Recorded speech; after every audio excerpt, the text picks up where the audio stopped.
परम आदरणीय प्रधानमंत्री जी, आदरणीय शिक्षा मंत्री जी, माननीय मंत्री जयंत चौधरी साहब, doctor Majumdar ji, doctor Kaila from Wadhwani foundation, ladies and gentlemen, members of the fraternity,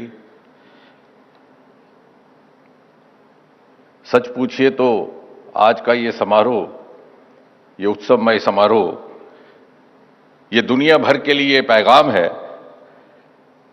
कि 21वीं शताब्दी भारत की शताब्दी है और 2020 का दशक भारत का दशक है।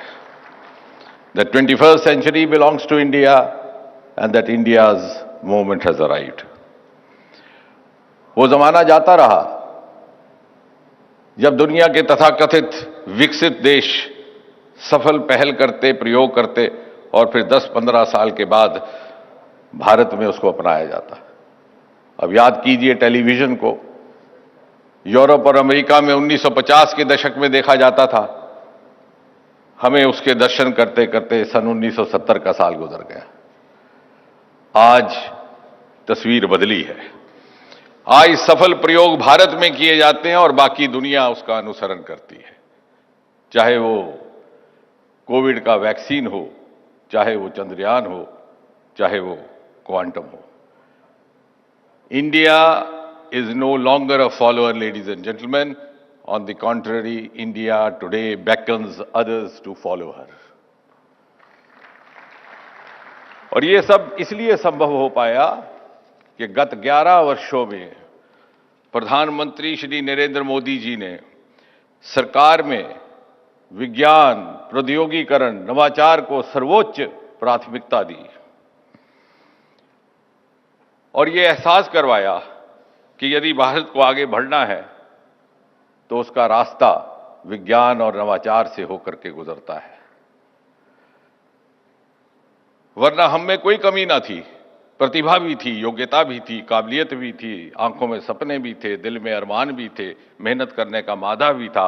आप याद कीजिए आर्काइव्स की वो विक्रम साराभाई की तस्वीर, जब वो साइकिल पर कैरेज पर लाद कर अपना सामान ले जाते हैं। यानी अभाव था तो साधनों का, अभाव था उस सपोर्ट सिस्टम का जो राजनीतिक नेतृत्व से अपेक्षित होती है, और उस अभाव की पूर्ति हुई प्रधानमंत्री मोदी जी के आने के बाद।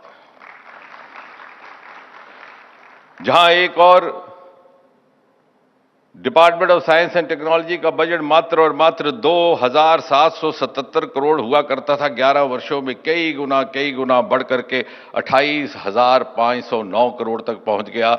और दूसरी ओर प्राइवेट सेक्टर को शमूलियत करने के लिए रास्ता हमवार कर दिया गया। और साथ ही साथ प्रधानमंत्री जी ने यह एहसास पैदा किया कि भारत में भौगोलिक भूमिका निभाने के लिए क्षमता है, the confidence that India has the capacity to play a global role. But ladies and gentleman, as you all will bear me out that to be a global player we have to live up to global benchmarks, we have to follow global strategies। और इसी से प्रेरित हुआ ये विचार national research foundation, और इसका सुझाव भी सबसे पहली बार प्रधानमंत्री मोदी जी के ही द्वारा आया जब वो 3 जनवरी 2019 को इंडियन साइंस कांग्रेस को संबोधित कर रहे थे। और इसके पीछे का भाव ये रहा, इसका मोटिवेशन, इसका मकसद क्या है कि वो जमाना जाता रहा जब इकाइयों में अलग थलग होकर के काम किया जाता था। The age of silos is over, ladies and gentleman, and if we have to move on from here where we are, the only option is to move in an integrated fashion। आज जरूरत है synergy between research, innovation, academia and industry। आज जरूरत है closer collaboration between public and private sector both domestically and internationally। आज जरूरत है non government entities और स्टेक होल्डर्स की शमूलियत की। और आपको जानकर के खुशी होगी कि नेशनल रिसर्च फाउंडेशन अनुसंधान में लगभग 60% भागीदारी नॉन गवर्नमेंट एंटिटीज की है। 3-4 साल की गंभीर मंथन के बाद, सभी स्टेक होल्डर्स से इनपुट्स लेने के बाद, दुनिया के अन्य मॉडल्स को स्टडी करने के बाद सन 2023 में एक्ट के जरिए अनुसंधान नेशनल रिसर्च फाउंडेशन का गठन हुआ। और ये मैं दावे के साथ कह सकता हूं कि इस तरह की और फाउंडेशंस की तुलना में ये एक श्रेष्ठ फाउंडेशन है। और इसका सबसे बड़ा गुण और विशेषता ये कि इसमें ट्रेडिशनल इंडियन नॉलेज और इंडियन इथॉस को भी पर्याप्त जगह दी गई है, ताकि we can come out with the best of the best outcomes by combining traditional Indian knowledge with the latest cutting edge technology which is our exclusive domain. और आपको जानकर के खुशी होगी कि एक ही साल के भीतर 3 महत्वपूर्ण निर्णय लिए गए हैं।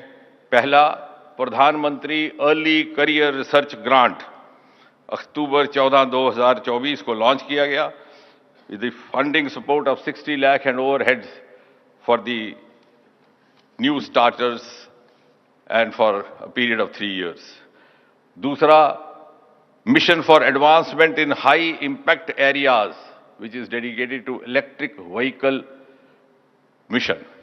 और तीसरा, सबसे महत्वपूर्ण, partnership for accelerated innovation and research अर्थात PAIR which is dedicated to hub and spoke framework, जिसका बड़ा करीब का ताल्लुक है शिक्षा विभाग से, शिक्षा मंत्रालय से और नेशनल एजुकेशन पॉलिसी 2020 से। और ये उस शिकायत को एड्रेस करता है कि जो मिसमैच ऑफ फंडिंग्स हुआ करता था, विशेषकर जो स्टेट लेवल यूनिवर्सिटी से शिकायत आया करती थी।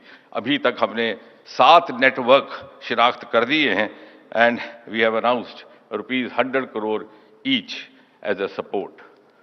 और आज ये एक नया पड़ाव, जैसे रमेश वाधवानी जी ने आपके आगे बात रखी, a commitment for research translation and co-funding of Anusandhan National Research Foundation backed projects by Vadvani Foundation.